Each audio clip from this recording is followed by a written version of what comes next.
దట్టమైన అడవిలో ఒక చిన్న జింక ఒక రంగురంగుల చిలుకతో మంచి స్నేహం పెంచుకుంది. ఒకరోజు జింక తిన్న పండు విత్తనం నేలలో వేసింది. కొన్ని రోజుల్లో ఆ విత్తనం నుంచి మొలక చిగురించి పెరిగి ఒక అందమైన పండ్ల చెట్టుగా మారింది.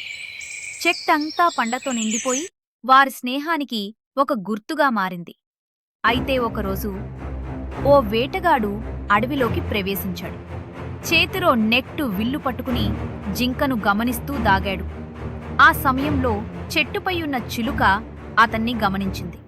ఒక్కసారిగా గట్టిగా అరవడం మొదలుపెట్టింది. జింకా, పారిపో, ప్రమాదం వస్తోంది అని హెచ్చరించింది.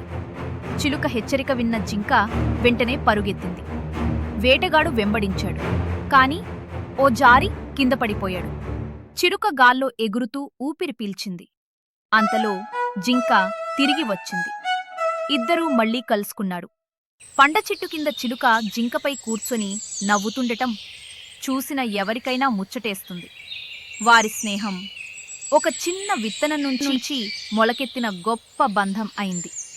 నీతి: నిజమైన స్నేహం అంటే కష్ట సమయంలో మనవాళ్లకి అండగా ఉండటం.